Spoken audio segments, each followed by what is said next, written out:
একবার রাসূল সাল্লাল্লাহু আলাইহি সাল্লাম কালো সাহাবী জুলাইবিবের বিয়ে করানোর জন্য পত্র পাঠালেন আবু আইয়ুব আনসারীর বাড়িতে। জুলাইবিব পত্রটা নিয়ে গেলেন আবু আইয়ুব আনসারীর বাড়িতে। তখন জুলাইবিবের বন্ধুরা দেখে বলল, এ জুলাইবিব, এত তাড়াহুড়ো করে কোথায় যাচ্ছিস? এবার জুলাইবিব বলল, তোদের সাথে কথা বলার আমার সময় নাই, বিয়ের পত্র নিয়ে যাচ্ছি। জুলাইবিবের কথা শুনে বন্ধুরা বলল, তোর মতো কাইল্লার কাছে কার মেয়ে বিয়ে দিবে? জুলাইবিব বলল, মুখ সামলাইয়া কথা বল। আমার বিয়ের প্রস্তাব দুনিয়ার কোনো সাধারণ মানুষ দেন নাই, আমার বিয়ের প্রস্তাব দিয়েছেন রাহমাতুল্লিল আলামিন। এই কথা শোনার পর বন্ধুরা বলল, হায় রে, জুলাইবিবের কপাল তো খুলে গিয়েছে। সেই জায়গায় বিয়ের প্রস্তাব দিয়েছেন, তার কপাল তো ভালো, তিনি কত সৌভাগ্যবান। এরপর জুলাইবিব দেরি না করে সাহাবী আবু আইয়ুব আনসারীর বাড়িতে চলে গেলেন। বাড়ি গিয়ে দরজার সামনে নক করতেছেন আর বলতেছে, বাড়িতে কেউ আসো, দরজা খুলে দাও। এরপর আবু আইয়ুব আনসারী দরজা খুলে দিলেন। দরজা খুলে দেখলেন ঘরের সামনে একটা যুবক দাঁড়ানো। আবু আনসারী বলল, এই যুবক, ব্যাপার কি? তুমি আমার বাড়িতে কেন? ঘরের দরজা কেন নক করতেছো? তোমাকে তো আমি চিনি। এবার জুলাইবিব মনে মনে ভাবলো,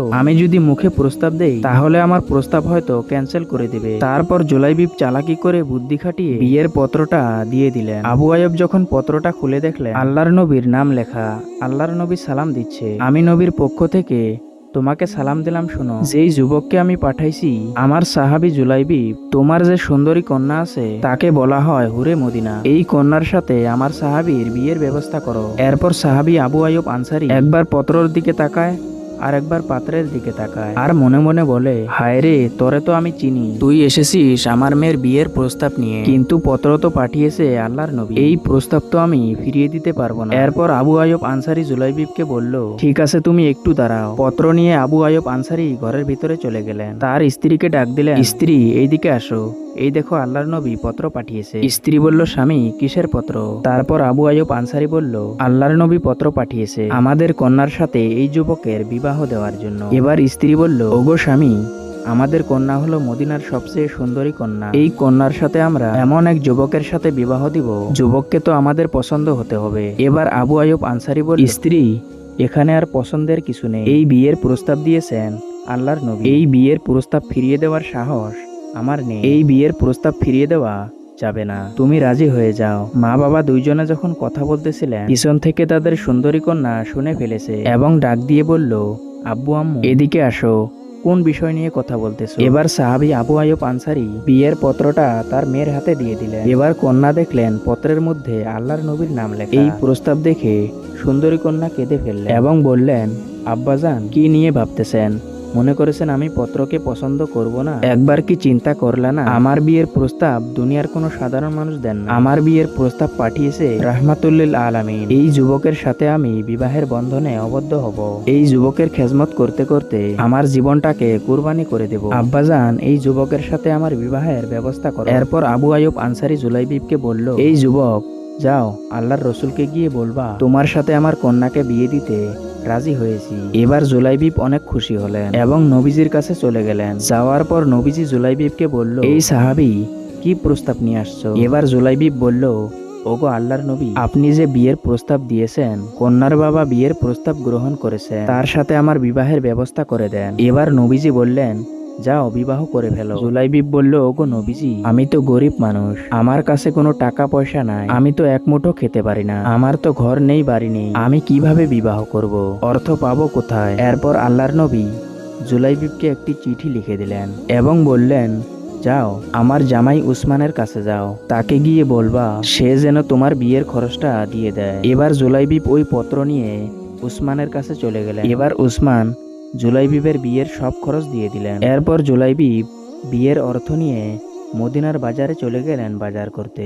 জুলাইবিবের যখন অর্ধেক বাজার হয়ে গেল তখন দুইজন যুবক ঘোষণা দিচ্ছে, এই মদিনার যুবকরা, তোমরা এখনো কি ঘরে বসে আছো? এখনো কি ব্যবসা করে আছো?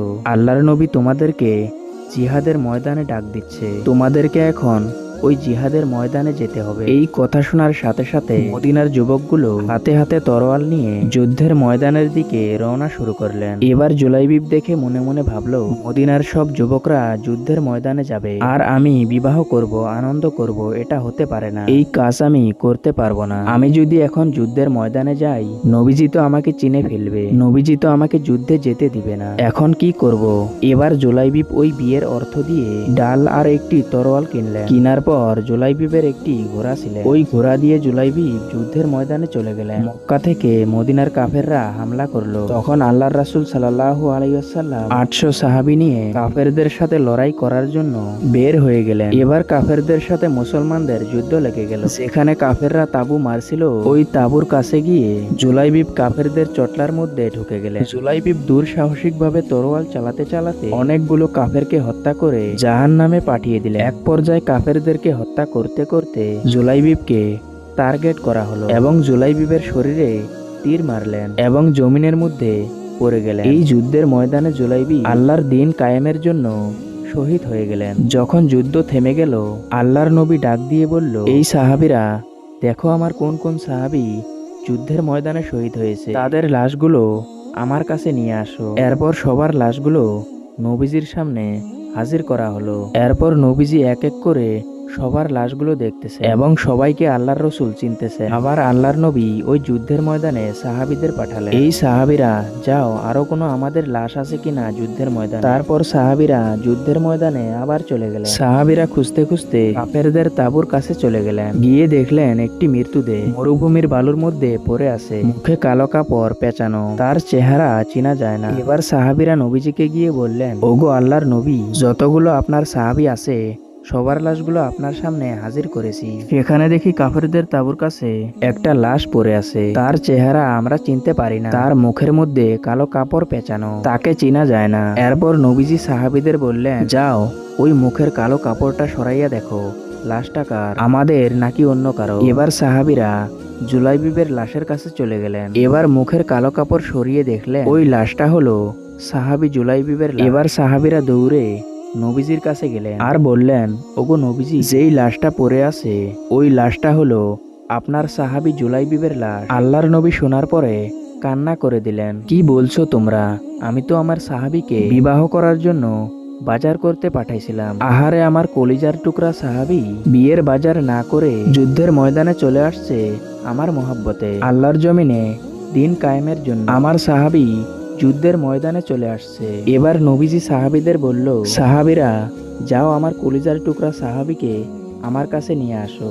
এবার জুলাইবিবের লাশ যখন আল্লাহর নবীর সামনে নিয়ে আসা হলো, নবীজি জুলাইবিবের মাথাটা নবীজির কুল মোবারকে রাখলেন আর নবীজি জুলাইবিবকে আদর করতেছেন আর বলতেছেন, এই জুলাইবিব, আমি তোকে পাঠাইছিলাম বিবাহের বাজার করার জন্য, কিন্তু তুমি বিবাহের বাজার না করে যুদ্ধের ময়দানে এসে শহীদ হয়ে গেছো। আল্লাহর জমিনে দিন কায়েমের জন্য তুমি শহীদ হয়েছো। আর জুলাইবিবকে দেখে নবীজি কান্না করতেছে আর আসমানের দিকে তাকিয়ে বলতেছে, ওগো আল্লাহ, আমি তোমার সাহাবী জুলাইবিবের উপর সন্তুষ্ট হয়েছি, তুমিও আমার জুলাইবিবের উপর সন্তুষ্ট হয়ে যাও। হঠাৎ করে নবীজি মুস্কি মুস্কি হাসতেছে। একবার নবীজি সাহাবীর দিকে তাকায়, একবার আল্লাহর দিকে তাকায়। সাহাবীরা দেখে বললেন, ওগো নবীজি, আপনি একবার সাহাবীর দিকে তাকাচ্ছেন, একবার আল্লাহর দিকে তাকাচ্ছেন, কারণটা কি? এরপর নবীজি বললেন, সাহাবীরা রে, আমার জুলাইবিবকে পাঠাইছিলাম বিবাহের বাজার করার জন্য, কিন্তু জুলাইবিব বিবাহের বাজার না করে যুদ্ধের কথা শুনে জিহাদের ময়দানে এসে আমার জুলাইবিব শহীদ হয়ে গেছে। আমার জুলাইবিবকে নেওয়ার জন্য জান্নাত থেকে একদল হুর নেমে এসেছে।